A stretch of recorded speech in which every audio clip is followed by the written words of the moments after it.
해주시기를 부탁드립니다. 감사합니다. 자, 오늘 하나님의 말씀은 가나 혼인잔치라는 제목으로 말씀드리는데 복음서 강의 25번째 시간입니다. 근데 저번 시간에 제가 말씀드릴 때 요한복음에는 예수님의 기적이 나타나 있는데 그 이적들을 대표적으로 몇 개가 있다고 말씀드렸죠? 네, 7개가 있다고 말씀드렸습니다. 다시 듣기를 열심히 하셔야 되는데 어쨌든 7개가 있습니다. 그 7개를 이번 시간부터 정리해드리겠다라고 말씀드렸었죠.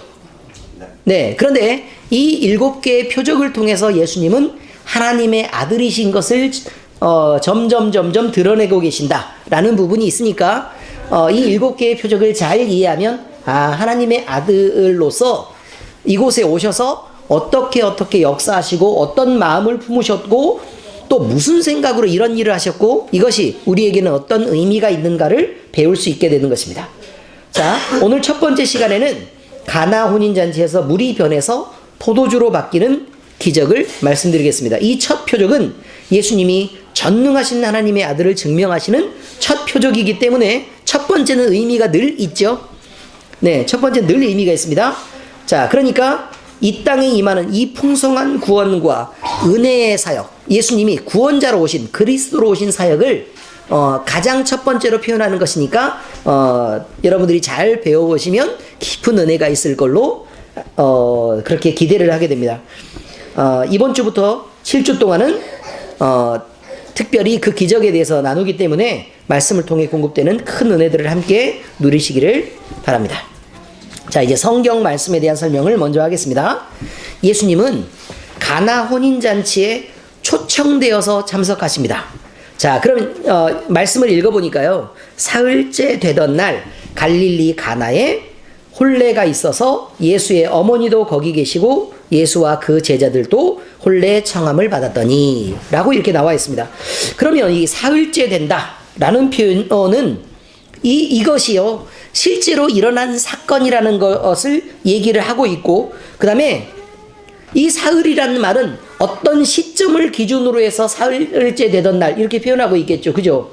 근데 그 이전에 표현되는 그 전에 표현되는 그 1장에 나와 있는 내용들을 쭉 보면 어느 날을 기준으로 그 다음 날에 또 그 다음 날에 그 다음 날이라는 표현들이 쭉 일어나고 날짜를 꼬박꼬박 이렇게 세어가시다가 어느 시점을 기준으로 사흘째 되던 날에 라고 지금 이걸 표현하고 있는 거예요. 자, 그래서 우리가 이렇게 시간을 성경에서 이렇게 시간의 진행을 조금 집중을 하고 있는 걸 보니까 그럼 우리도 이런 것들이 뭔지를 한번 살펴봐야 될 거 아닙니까? 네, 그래서 요거를 한번 먼저 살펴보려고 하는 것입니다. 이 사건은 4일 동안에 일어나는 것입니다. 이 사건의 기준이 되는 첫날부터 이틀이 지나고 사흘째 되던 날에 일어난 일이라 라는 의미인데, 요한복음 1장 19절에 보니까 그 기준 날짜가 있는데 보세요. 유대인들이 예루살렘에서 제사장들과 레위인들을 누구에게 보내서요? 요한에게 보내요. 네가 누구냐 물을 때 요한의 증언이 이러했다 라고 표현되어 있습니다. 자, 이거예요. 이제 날짜가 시작되는 기준점을 딱 얘기하고 있는데, 세례 요한이 이렇게 있는 거예요. 세례 요한이 있는데, 세례 요한에게 제사장들과, 그 다음에 레위인들이요, 성경을 잘 아는 사람들이 요한에게 사람을 보내는 거예요. 사람을 보내가지고 뭐라고 얘기를 하고 있냐면, 네가 누구냐? 너는 선지자냐 뭐냐? 정체를 밝혀라 라고 얘기하니까 요한이요 뭐라고 얘기하냐면, 나는 너희들이 그렇게 예상하는 것처럼 그리스도가 아니다. 그리고 나는 주의 길을 평탄케 하려고 먼저 보내심을 입은 사람이다 라고 지금 얘기를 하고 있는 거예요. 그러니까 이 날을 기준으로 해서 29절, 35절, 43절에 이튿날 요한이 예수께서 자기에게 나오심을 봤다 라고 말하고, 보라 세상 죄를 지고 가는 하나님의 어린 양이로다 이렇게 얘기했으니까 보세요. 그날 요한은 그리스도가 아니다. 그리고 그 다음날 예수님이 보세요. 이튿날이니까 그 다음날이라는 뜻이죠. 그 다음날이에요. 영어로 읽으면 정확하게 이튿날 이게 아니고 그 다음날. 아시겠죠? 영어로 읽으면 정확하게 나오는데 그 다음날이에요.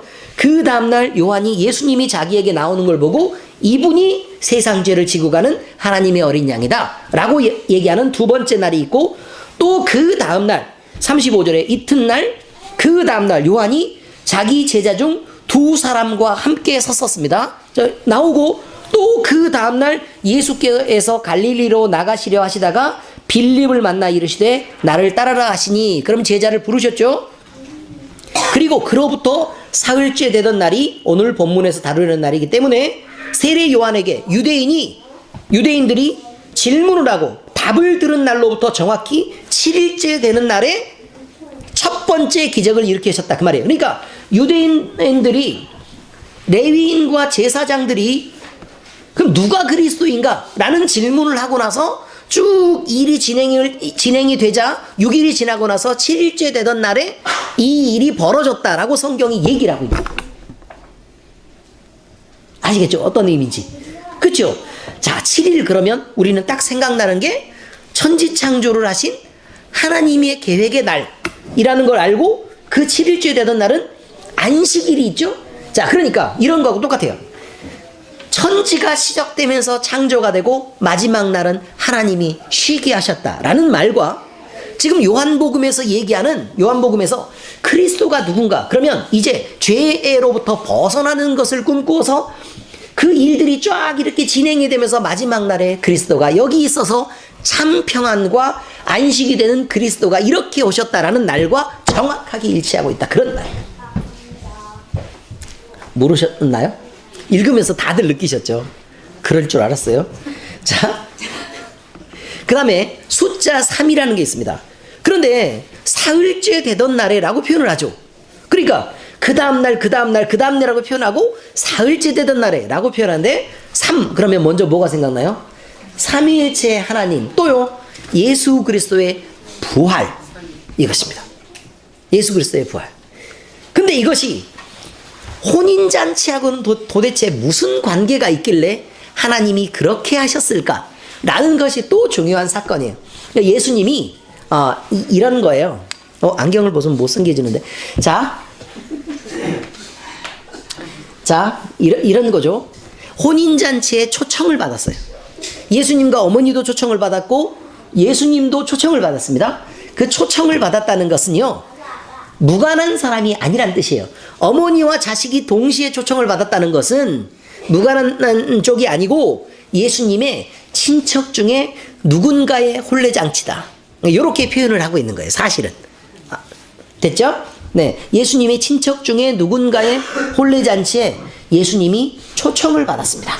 그런데 이 혼인잔치에 초청을 받은 자리에서 예수님의 어머니가 혼인잔치에 문제가 생긴 것을 인지를 하고, 그 다음에 이 문제를 들고 가서 누구에게 맡겼죠? 예수님에게 맡기고, 예수님에게 맡긴 다음 어쩌란 말이에요? 라는 말을 들으면서도 자, 알아서 해라 라고 얘기해서 그 문제로부터 마리아가 그 문제를 떠나버리게 됩니다. 아시겠죠? 어떤 의미인지 아시겠어요? 자, 문제를 들고 예수님 앞에 나아갔습니다. 나아갔죠? 그럼 그 문제라는 게 이런 종이컵과 같은 거예요. 이런 문제가 있단 말이에요. 이건 실제라는 의미예요. 실제. 이런 실제적인 문제를 갖고 예수님 앞에 이렇게 나아가요. 그리고 예수님 앞에 이렇게 놓습니다. 그리고 자기는 난 이제 무관해요. 제자들에게 예수님이 시키면 뭐든지 해라. 왜? 이것은 그의 문제이니까.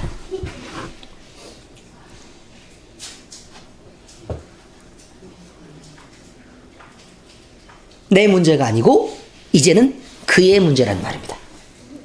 그러니 예수님이 이 문제를 들고 이제 일을 하기 시작한다는 말입니다. 바로 이게 아주 중요한 의미죠. 지금 당장 조금만 얘기해도 무슨 뜻인지 금방 알아채시겠죠? 이것은 그의 문제입니다.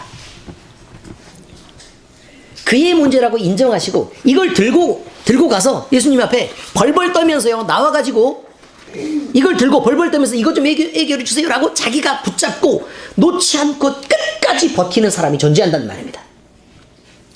대부분이 그렇습니다. 내 문제가 너무 급하고 또 내 문제가 너무 심각하기 때문에 이걸 들고 나가서 주지 않는 거예요, 예수님이. 그리고 얼마든지 붙잡고 있습니다. 꼭 붙잡고 이거 좀요, 이거 좀요, 이거 좀요 계속 얘기하지만, 아니 사과를 깎아달라 그랬으면 뭔가 줘야 무슨 깎죠. 막 붙잡고 깎아주세요. 막 그렇게 때려쓰면서 달라 그러면 안 주고 또 이렇게 달라 그러면 안 주고 이렇게 하면 사과를 깎아줄 수 있겠습니까? 그러니까 이리 줘, 내가 깎아줄게 라고 얘기하는데 끝까지 좀 깎아주세요. 막 울고 불고 매달리고 막 이러면서 깎아주세요. 안 줘요.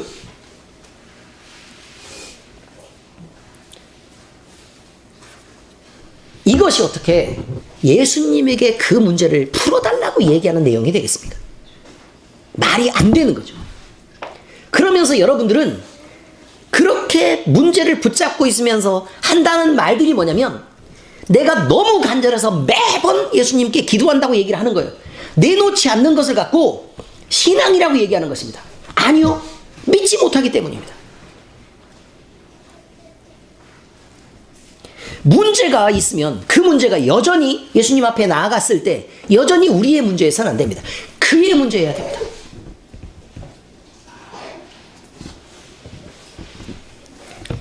혼인잔치에서 이런 일이 벌어졌습니다.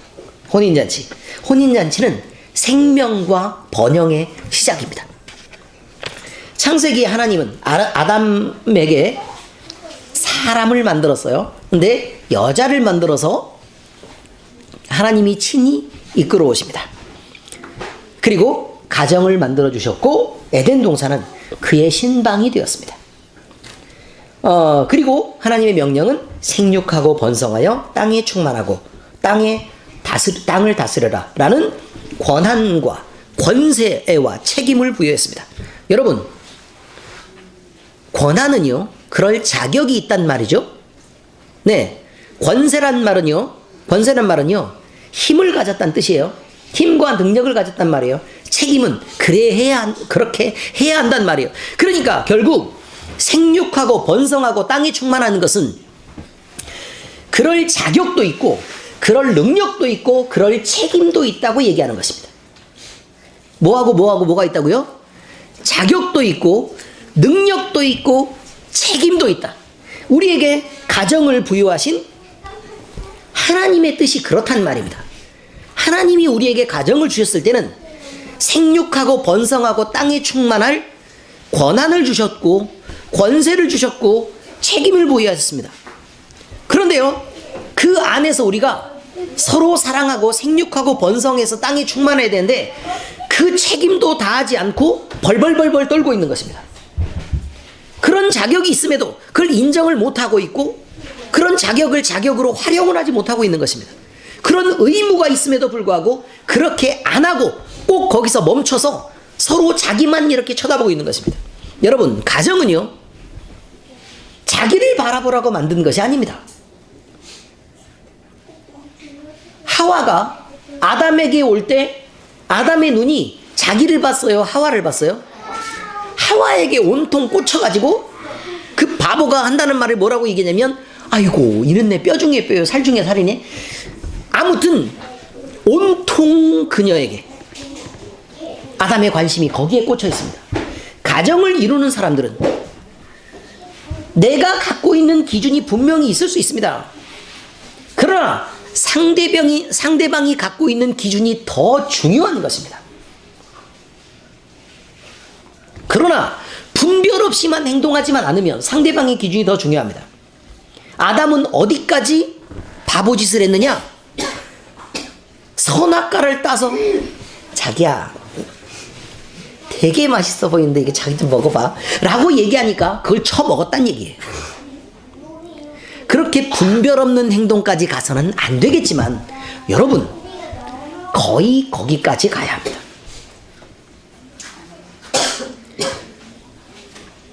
아시겠습니까? 상대방의 기준이 중요해야 합니다. 그 사람도 그 사람 나름대로 중요하니까, 옳다고 생각하니까 고집을 피우는 게 있습니다. 반드시 그를 존중해야 합니다. 아주 중요한 의미죠. 그렇습니다. 자, 그 다음에요, 이 부부라는 것, 이것이요, 어디에 연결되고 있는 거냐면 예수 그리스도와 교회의 관계가 아름다운 부부다라고 묘사하고 있습니다. 예수님은 신랑이시며 교회는 그의 생명을 가진 순결한 신부라는 것입니다. 그의 생명을 잃어버리고 다른 것과 혼합할 때를 음녀라고 표현합니다. 타락한 여자란 뜻이죠. 교회가 머리는 괜찮은데 몸이 타락해서 괜찮겠습니까? 예수 그리스도는 변한 적이 없습니다. 교회가 늘 타락하는 것입니다. 그래서 혼인잔치는 이 순결한 남편과 아내의 연합의 관계를 만인 앞에서 공표하는 엄숙한 자리인 것이므로 예수님의 첫 번째 기적이 이 혼인잔치에서 일어났다는 것은 대단히 중요한 일이다라는 것입니다. 창세기의 시작이 아담과 하와로부터 시작되었고, 그 다음에 그리스도와 교회의 관계가 혼인잔치로 묘사되고 있는 것은 우리가 어떤 입장에서 예수 그리스도를 만나고 사랑해야 되는가라는 것에 대한 아주 중요한 의미를 내포하고 있다라는 것으로 여러분들이 이해할 수 있었으면 좋겠습니다. 자, 두 번째는요, 잔치집에 포도주가 모자라서 예수님의 어머니 마리아가 예수님께 도움을 요청하고 있습니다.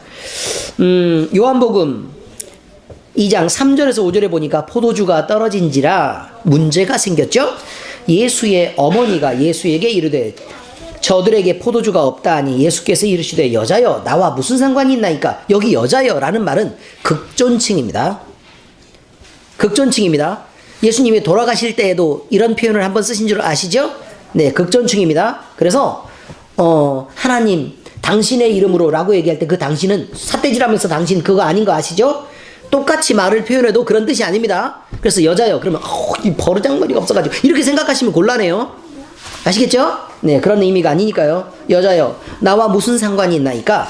그럼 나와 무슨 상관이 있나이까 라는 표현을 했을 때요, 마리아가 생각할 때는 예수님이 아들이죠. 아들이니까. 근데 이 문제를 요셉에게 들고 가지 않은 것들을 보면 예수님의 30세 이전에 요셉이 생을 달리한 걸로 그렇게 보입니다. 그러니까 뭐 그다지 나이가 많지 않아서 이미 죽었다라는 거죠. 그래서 그 다음부터는요 요셉이 전혀 등장을 하지 않고 있습니다. 그렇죠? 네. 그런데 여기서 누구랑 의논을 했느냐? 이 생긴 문제를, 그러니까 막 그렇게 이게 두 가지 서로 다른 의견이 있어요. 첫 번째는 뭐냐면 인간적인 모습으로 보았을 때는 큰아들인 예수님에게 마리아가 모든 문제를 상의를 했었다 라는 걸로 그렇게 성경에서 해석하는 부분의 일부가 있고요. 그 다음에 그런데 그 큰아들이 어떤 사람이었느냐?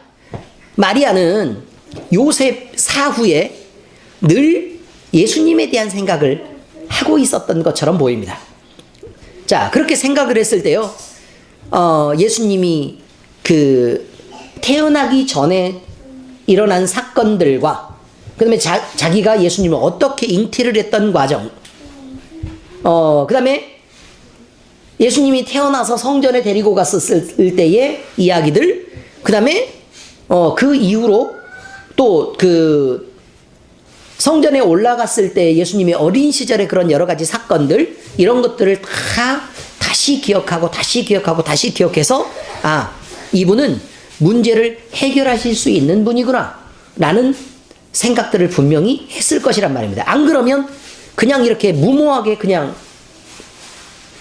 맡겨놓고 그냥 알아서 하세요, 네가 알아서 해 라고 얘기하고 떠나간 게 아니란 말이죠. 네, 그런 의미가 지금 현재 들어있습니다. 그런데 예수님은 이렇게 말하죠. 내 때가 아직 이르지 아니하였나이다. 그의 어머니가 하인들에게 이르되 너희에게 무슨 말씀을 하시든지 그대로 하라 하니라. 여기 돼 있는 거 보니까 예수님에 대해서 예수님의 신적인 권위를 이때부터 충분히 인정했을 가능성이 대단히 많다라는 의미로 받아들이는 게 옳은 것 같습니다. 자, 어쨌든 지금 이것이죠. 다시 말씀드렸지만 자기가 가진 문제가 스스로의 문제가 아니라 이제 완전히 예수님께 맡겨버리고 예수님의 문제로 삼은 마리아가 등장하게 된다, 그런 말이죠.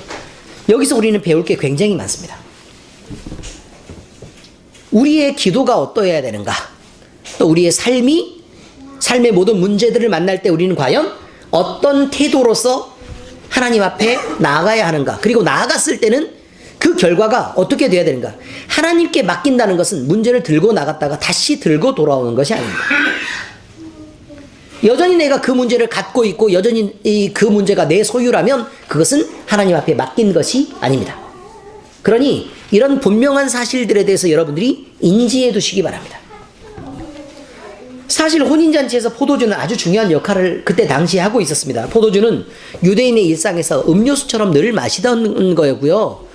포도주는 근데 마시던 거였는데 잔치에서 포도주가 그렇게 중요했다라는 말은 이 세상을 살아가면서 육신의 즐거움들이나 아니면 그 만족들에 대한 얘기를 지금 이 포도주의 비유에서 지금 하고 있는 내용들인 것이죠. 그래서 이 포도주가 떨어졌다 라는 의미는 어떤 의미라고요? 세상이 주는 즐거움과 기쁨들은 한계가 있다 라는 표현입니다. 세상이 주는 기쁨과 즐거움들은 한계가 있다. 그리고 나중에 이제 나오겠지만 예수님이 새롭게 공급하시는 포도주, 즉 하늘에서 신령하게 공급되는 기쁨과 만족은 이것과 대조되어서 훨씬 더 좋은 것이고 영원하다라는 것에 대한 대조를 시키기 위한 것입니다. 마리아는 이렇게 예수님을 향해 인간적인 요청을 하셨고 제자들에게 예수님의 말씀을 따라 순종할 것을 부탁하고 있는 내용들이 이어지고 있습니다. 자, 다음 구절을 보니까 예수님은 물이 변해서 포도주가 되는 기적을 베푸셨습니다. 거기에 유대인의 정결 예식을 따라 두세 통 드는 돌 항아리 6이 놓여 있는지라. 자, 보세요. 유대인의 정결 의식을 따라 하는 통이 있는데 그 통에 두세 통이 되는 크기의 돌 항아리가 있는데 그것이 6개만큼이나 놓여 있었다. 손님이 되게 많은 거예요, 지금. 예수께서 그들에게 이르시되 항아리에 물을 채우라 하신즉 아기까지 채우니 라는 말은 요게요, 부분적으로 조금 남기고 채운 게 아니고 끝에까지 다 해서 넘치도록 채웠단 말이에요. 그러니까 이 말 뜻은요, 다른 것이 들어갈 만한 여유 공간을 두지 않았단 얘기예요. 그러니까 예를 들어 포도주를 좀 섞는다든지 뭐 술 담글 때 그렇게 하지 않습니까? 포도 넣고 막 설탕 이기고 그다음에 막 거기 막 소주 붓고 막 이렇게 하시죠? 아, 우리는 잘 모르네. 영 안 담궈 보셨으니 믿음이 있으셔서. 근데 어쨌든 그런 거예요. 그렇게 여러 가지 잡다한 것들을 섞는 게 아니고 순수하게 물만 가득 채웠다라는 표현이에요. 물만 가득 채웠다. 이제는 근데 갑자기 이제는 떠서 연회장에게 갖다 주라 하심에 갖다 주었더니 연회장에게 라는 말은 여기 연회장이 장이 뭐죠? 네, 대장을 얘기하는 거예요. 연회 대장을 얘기하는 거예요. 연회장 그러니까 또 어떤 이승숙 집사님은요, 연회장 그러니까 여기 마당장 이렇게 써가지고 그 공간 안에 많은 사람들에게 그냥 갖다 줘라 라고 얘기하는 줄 아는데 그게 아니고 연회장 매니저 아시죠? 거기에 갖다 주라고 했습니다. 연회장은 물로 된 포도주를 맛보고도 어디서 났는지를 알지 못하되 물돈 하인들은 알았다. 연회장이 신랑을 불러 말하되 사람마다 먼저 좋은 포도주를 내고 취한 후에 낮은 것을 내거늘 그들은 지금까지 좋은 포도주를 두었다 하니라 라고 돼 있어요. 그러니까 자, 신랑 집이 있고 그 이제 누구에게 맡겼겠죠.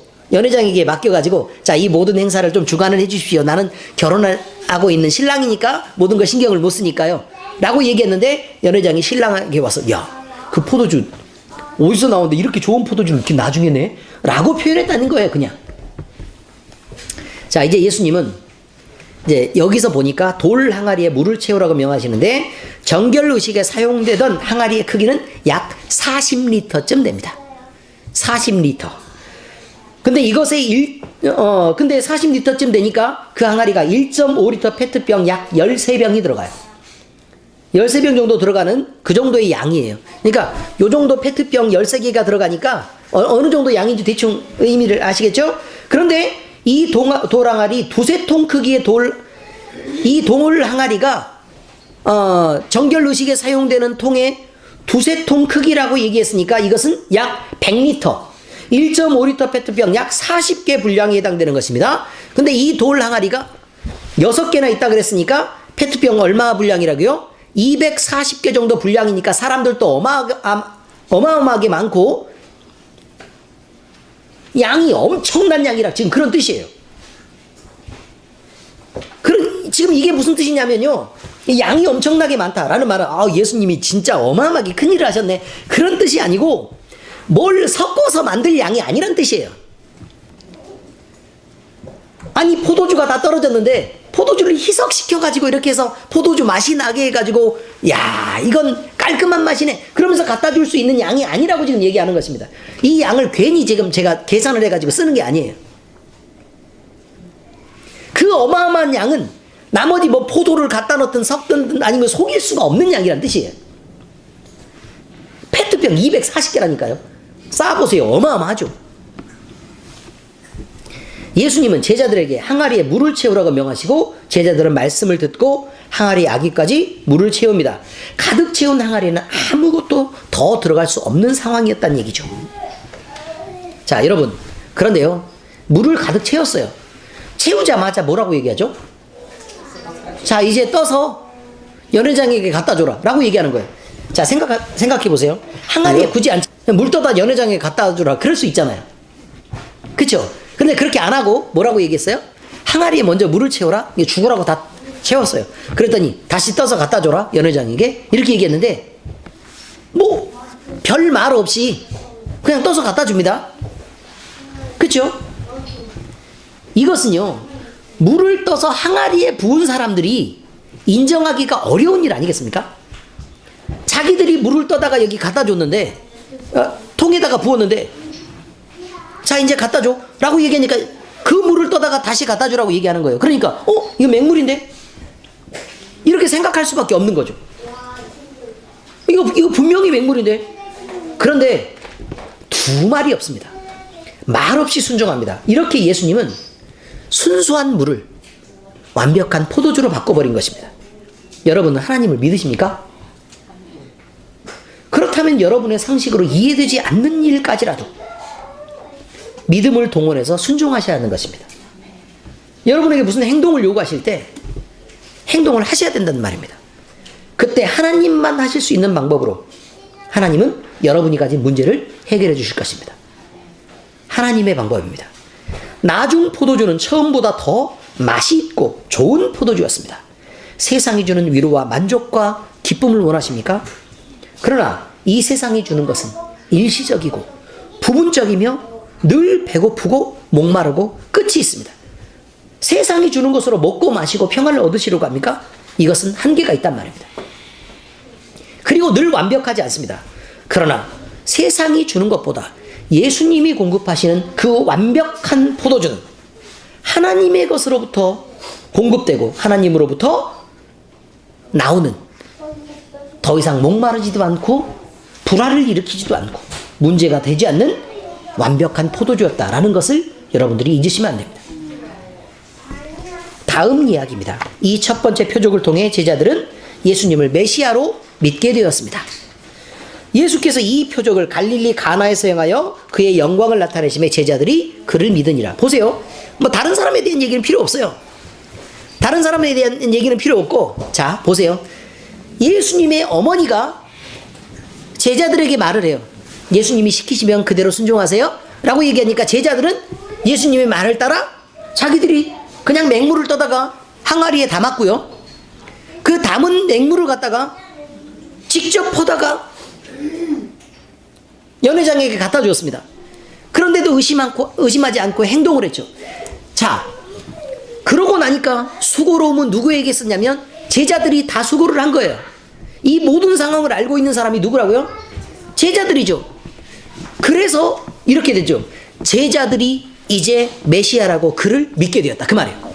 여러분, 여러분이 가지는 수고나 어려움들이나 겪어본 사람들만 하나님의 은혜에 빠져들 수 있는 거예요. 그 일이 하나님이 하시는 거라는 걸 알게 될 수 있습니다.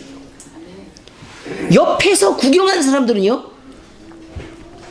그 일을 직접 하고 자기의 손을 올리고 움직이지 않은 사람들은 그저 야, 이 포도주가 맛있네, 훨씬 좋은 포도주구만 라고 알 수는 있을지 몰라도 그가 예수님을 그리스도로 믿을 수는 없었다는 얘기입니다.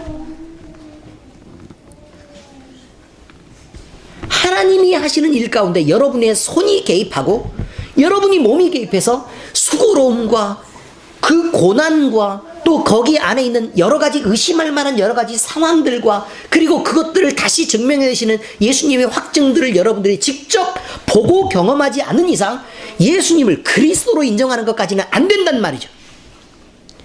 그러니 얘기하는 것입니다. 기도를 받고 여러분들이 병이 치료될 수 있습니다. 그러나 여러분들은 인생 가운데 개입해서 내가 고난을 받았는데 예수 그리스도의 이름으로 그것을 때로 의심이 되는데 그걸 견뎌내고 시간이 지났더니 하나님이 증명하시는 걸 경험한 것보다 더 크겠냐 그 말입니다.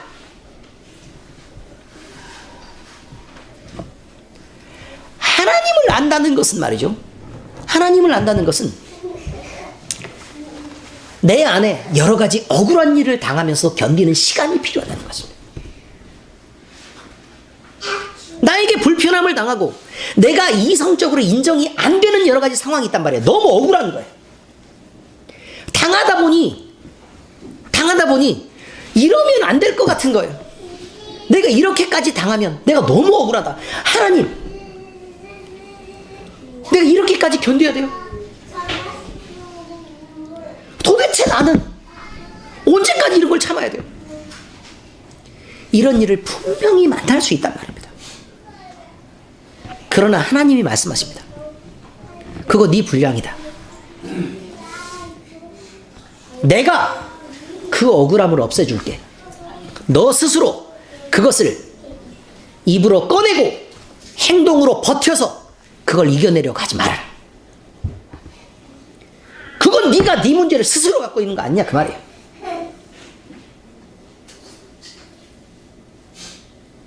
문제가 있으면 그 문제를 예수 그리스도에게 가져와서 내놓고 다시는 그 문제가 내 것이 아닌 것처럼 하나님을 믿고 소가리를 하는 그것이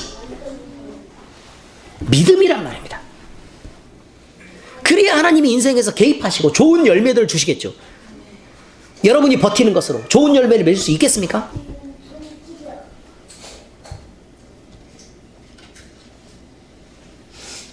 아니라면 말씀 안에서 하나님의 존재를 인정하고 시인하는 게 필요합니다.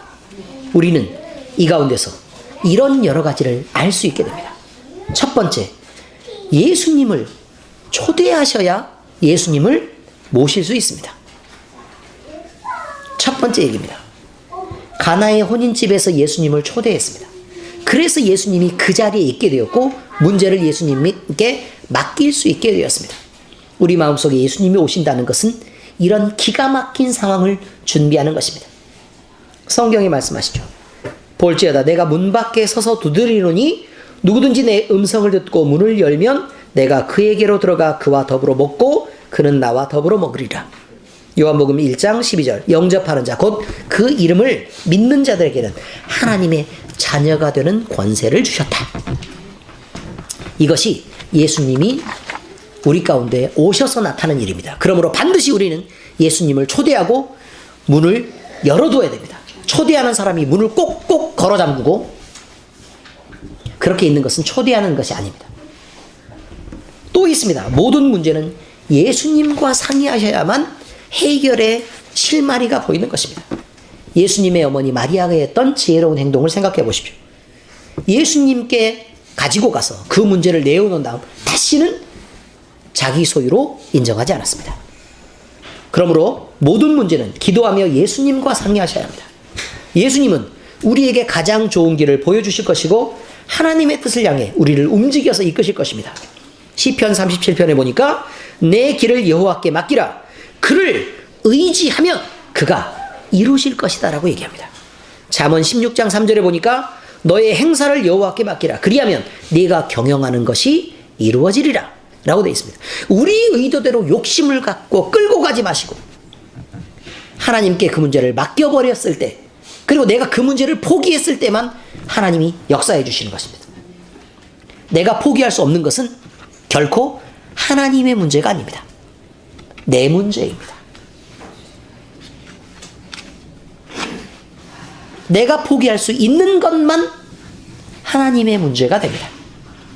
그의 문제가 되어야지 내 문제가 되어서는 안 됩니다. 여러분이 가진 문제 때문에 고통당하고 고난을 당하고 어렵고 힘들고 지치고 마음이 아프고 여러 가지 갈등 때문에 힘들어 계십니까? 하나님의 문제가 아닙니다. 그것은 여러분의 문제입니다. 하나님께 온전히 맡기고 그를 의지하시기를 예수 그리스도의 이름으로 축원합니다. 그러면 하나님은 반드시 그 일을 이루실 것입니다. 또 있습니다. 세상이 주는 것으로 만족이 있겠습니까? 하나님만 만족이 됩니다. 세상의 포도주는 금세 바닥이 보이고 만족이 없으며 부작용이 있습니다. 그래서 취하고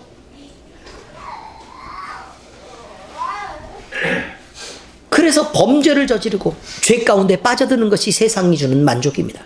여러분, 세상이 주는 재물이 그렇습니다. 세상이 주는 명예가 그렇습니다. 세상이 주는 권세가 그렇습니다. 여러분을 죄 가운데 끌어들이고 여러분을 결국 죽이고 말 것입니다.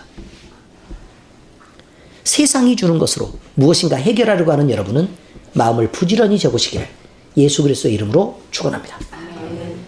에베소서 1장 3절에 보니 찬송하리로다 하나님 곧 우리 주 예수 그리스도의 아버지께서 그리스도 안에서 하늘에 속한 모든 신령한 복을 우리에게 주셨다라고 얘기합니다. 우리는 그 신령한 복을 누릴 수 있어야 합니다. 하나님이 허락하신 일들은 지금 당장 우리 마음에 의심이 일어날 수 있습니다. 그리고 인정하기 어려운 일일 수도 있습니다. 지금 그런 일을 만나고 계십니까? 그러나 결국 시간이 지나면 알게 됩니다. 그 길이 가장 옳고 좋은 길이었다라는 것을 알게 됩니다. 그리고 부작용이 없이 모든 것을 평화롭게 해결하는 길을 선택하셔야 합니다. 그러므로 성령이 견인하는 삶을 사시기 바랍니다. 그곳에 참 만족이 있습니다. 마지막으로 믿음 뒤에 순종으로 대답하셔야 합니다. 그러면 하늘의 비밀이 열리게 됩니다.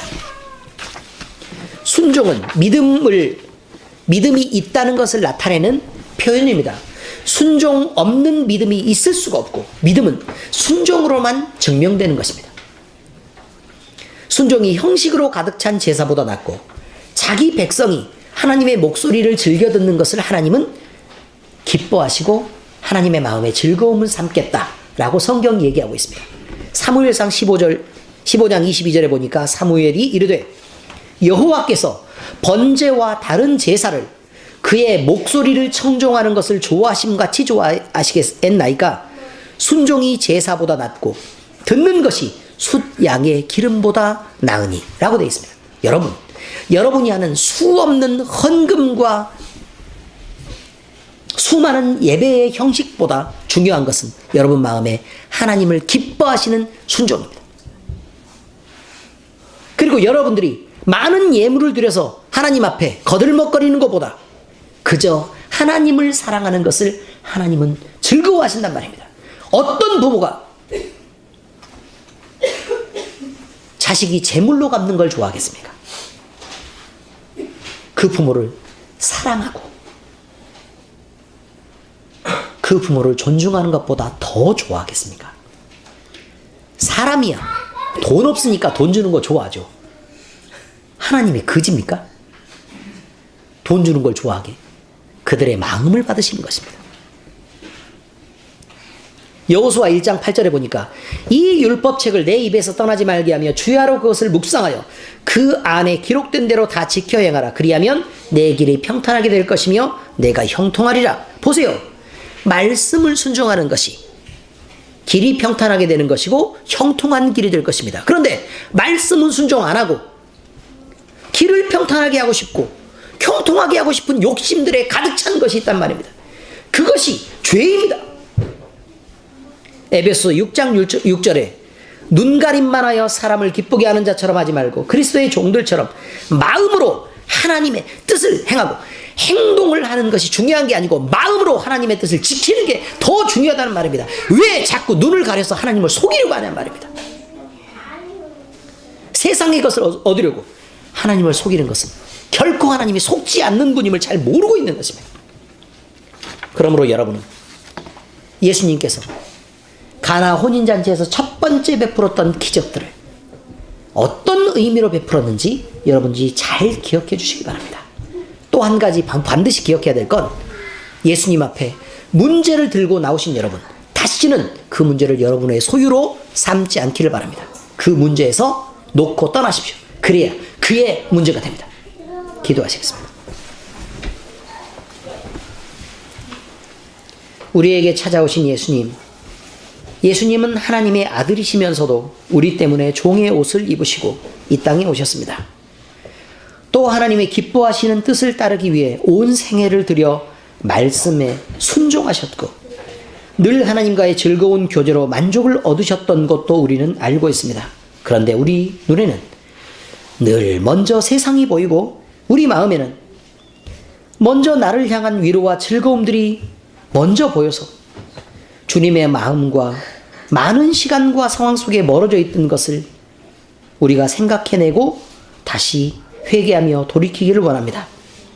그리스도인 된 우리가 마땅히 나보다 하나님을 기쁘시게 해야 하고 우리의 삶의 결단들을 통해서 나와 내 가정과 내 주변의 이웃을 변화시킬 수 있도록 우리를 도와주시옵소서. 그래서 우리의 잘못된 예배, 순종이 따르지 않는 믿음에서 빨리 벗어나 참 그리스도인으로 바로 서게 하시옵소서. 이제 완악한 나를 고쳐내고 주님의 은혜를 누리기에 합당한 성도로 살아가게 하시옵소서. 우리에게 참 즐거움, 참 만족을 허락해 주신 우리 주님 예수 그리스도의 이름으로 기도합니다. 아멘.